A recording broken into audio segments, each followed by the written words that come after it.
Chapter 12. Kate had her plate full of food, but didn't know where to sit, for some students sat at the desks, others on the floor. Liliana motioned for her to sit next to her and Charmaine, who were seated on the rug in front of the room. Kate, you are Tahra for today, so you can sit with us. With a grin, she sat down between both Charmaine and Liliana. How was your weekend? What did you do, Kate? Asked Liliana, treating her as if she was Tahra. Kate smiled as she prepared to tell her elaborate tale. At the same time, Beth re-entered the Fly High Publishing with Jennifer close behind her. Hello again, Beth. Oh, how wonderful you brought Jennifer with you, Jessica greeted as they walked in the front door. They returned the grin, but Jennifer hurried to lead Beth down to the printing room where the day would begin. Be ready for a large mess, she warned as she prepared to open the door. It looked like it did yesterday, the floor drenched in ink. Nobody had bothered to take care of it the previous day because they were too worried about Samantha and Jennifer, and it got swept under the carpet.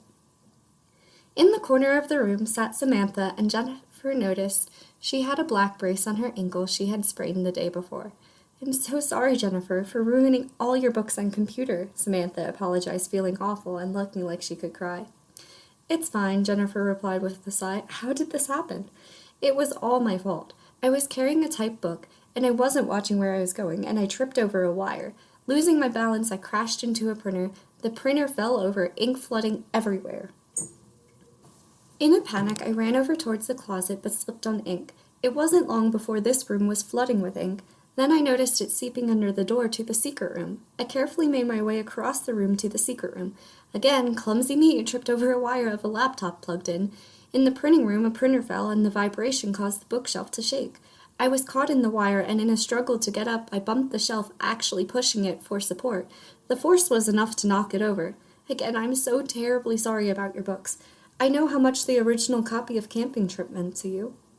It's fine. Accidents happen, responded Jennifer, still sad but understanding and concealing how upset she was. Meanwhile, at the Sea of Paper, Tahra was still telling stories from her real world. This one time, when Kate was 4 years old, we were at the beach. I was busy practicing skimboarding, but no one was watching Kate. After all, she was only playing with a large piece of driftwood, which had come in with the tide. She drifted off into the ocean, sitting on the piece of driftwood. Then she stood up and was surfing on the wave.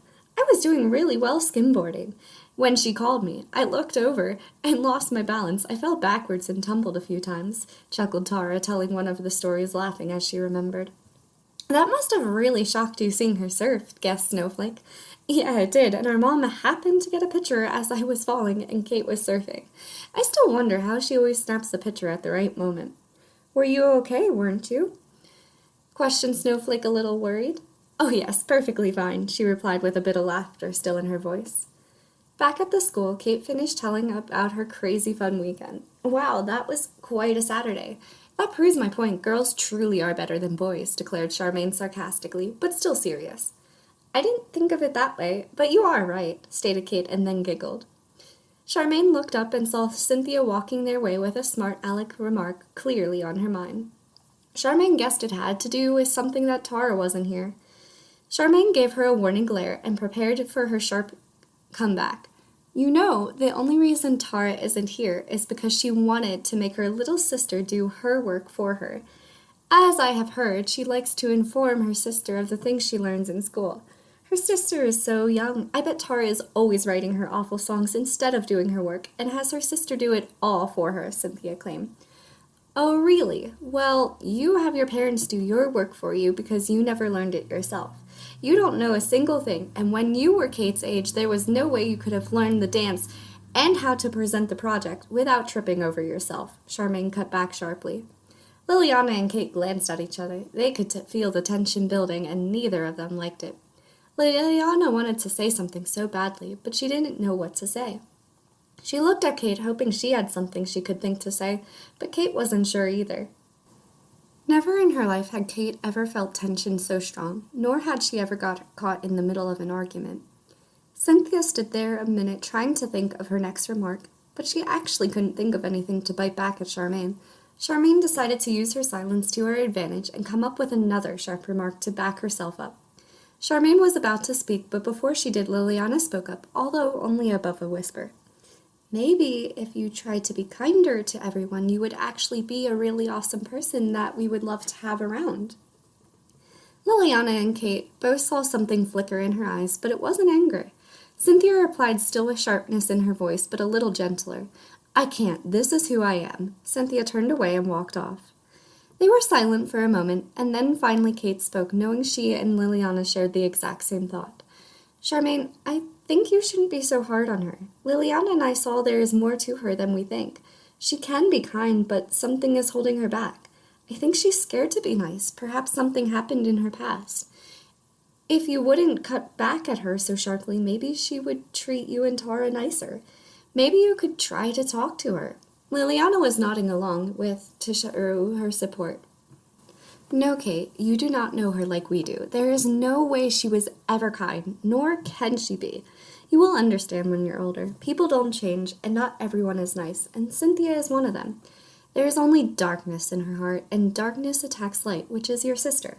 Tahra is the sunshine, and the darkness always wants to cast it out. You will learn you cannot be the kindest to the darkness, and you must cut back, or it will prevail and take away the sun. You cannot give in to them, and have to stand taller and stronger and know how to handle them without becoming a shadow, explained Charmaine. Kate nodded, saying nothing more, although she still had a feeling she was right. Now everyone in the class was finished eating, and it was time for the next activity of the day. This would have been Tahra's favorite part of the day, crafts. Of course Kate was having a blast, but wished Tahra would have been doing this instead of her. Meanwhile, back in New York, Beth and the others had a mop and were all mopping up the ink. Some patches were harder to get up, having dried, so a few more were on their hands and knees scrubbing it. Samantha was the only one not in the room. She had left several minutes ago without saying anything to anyone. Just then the door opened and she came in. Jennifer, I have something for you, Samantha declared. Jennifer stood up and rinsed her hands in a bucket of clean water, getting the ink off. And then she went over to Samantha. Samantha gave her a little gift bag. Jennifer reached in and pulled out a book. It looked exactly like the original copy of Camping Trip. Remember when you first wrote it, we photocopied it for me because I loved it so much? Jennifer nodded, only now remembering, since it had been so many years ago. They had gone to school together when they were little and were great friends. With each new year, they got closer to each other. They even came to sharing the same dream, publishing books, and now the two of them work side by side. I would like you to have it now, Samantha explained, knowing it would mean more for her to have it. Jennifer normally didn't like to let her emotions show, but she couldn't help it this time, as she started to cry more than ever, thankful there was still a copy of it. Jennifer's hands were shaking a little as she flipped through the photocopied handwritten pages of her dearest book. Thank you so much, she exclaimed, hugging her friend. Then she continued on, let's go upstairs and make another copy so we both can have one. Jennifer turned, facing everyone in the room.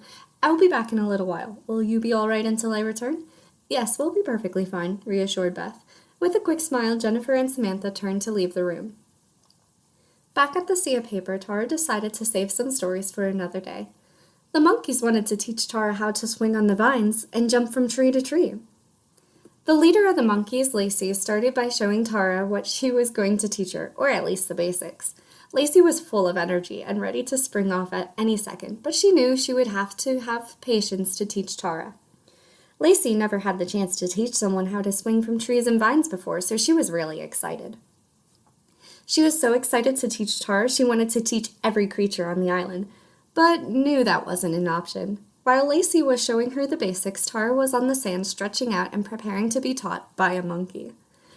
At the same time, back in Mrs. Melody's classroom, Kate finished making a bird's nest made from twigs, dried grass, and a bit of string. In the nest were 2 fake baby bluebirds. On a wooden stick at the rim of the nest was the mother bluebird. Kate made this craft for Tahra since she couldn't be there to make it for herself.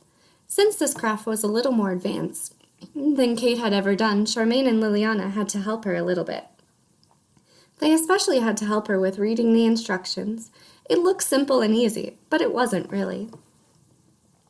Once the rest of the class finished making their bird's nest, Mrs. Melody stated the next event. All right, class, take a seat on the beanbag chair or at your desk if you would rather. We will be watching a movie on May Day. It will tell you about the history of May Day as you learned from one of the group's posters. The movie will also show you how May Day came to be beyond the history, so sit back, relax, and enjoy the movie. Kate took a seat on the red beanbag chair in the middle of Liliana and Charmaine. While this was happening, Tara's hands were getting sore from all of the jumping and swinging. Lacey, do you mind if I stop? My hands are getting blisters, called Tara as Lacey leaped on. The monkey stopped swinging and turned towards Tara. Oops, sorry, I forgot you don't have tough skin on your paws. I mean hands, responded Lacey. Then they both let go of the vine they were swinging from. Tara was luckily right near the stream. She put her hands in the cool water to keep them from swelling up. Lacey came over and sat down next to her. As Tara was sitting there soaking her hands, 2 bald eagles came and landed on one of her shoulders. Hello, Bella and Ella, greeted Tara, turning her head to glance at them both. Put your arms up and out to the side, instructed Bella. Tara did as they requested, even though she had no clue what they were up to. Very carefully and gently they wrapped their talons around Tara's arms. Then they spread out their wings and took flight. They flew high above any of the trees on the island, up with the billowing white clouds. Tara felt as if she was flying with her legs dangling below her, and the eagle's wings flapped up and down, and her arms moved in that motion. Tara was now almost positive she was dreaming. Just then the eagles tossed her up in the air. Try to gain control and position yourself like when we are holding you, ordered Ella. Tara landed safely with one foot on Ella's and one on Bella's wing. They flew side by side very slowly. Tara reached out her arms to the side and closed her eyes, letting the gentle wind blow in her face. Gaining more confidence, the eagles picked up speed. Tara was getting a little wobbly when a golden eagle placed her head against her back to hold her up. Meanwhile, at Fly High Publishing, Jennifer and Samantha re-entered the printing room. Now most of the ink was cleaned up and Jennifer was looking more cheerful. Beth, it is almost 2:30. Come have lunch with us, offered Jennifer, only now taking notice to how late it had gotten. Beth didn't need to respond, for her belly rumbled, taking the place of her words. They normally would have had lunch in the secret room, but due to current circumstances, they had to eat in one room on the main floor. Beth was glad to see Jennifer was feeling better, now that she had a copy of Camping Trip in its original form once again. Beth looked down at her borrowed black top, and she could see ink stains on it, and she kind of felt bad.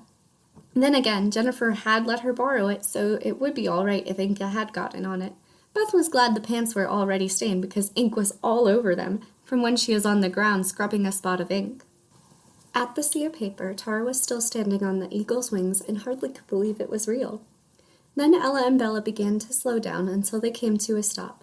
Slowly and carefully, both of them turned around. The golden eagle Golden Ray repositioned herself to hold up Tara. Then the eagles began to flap their wings so they were no longer hovering. Ella and Bella, who were twins, started picking up the pace once more. Tara never imagined she would get a ride from eagles or be taught to swing from vines by a monkey. She loved looking down and seeing the island below her and seeing nothing but clouds all around her. It was truly magical. Everything here was. The whole island was amazing, but very unreal feeling. It felt more like something that would be read in a book or a fairy tale, or maybe it was.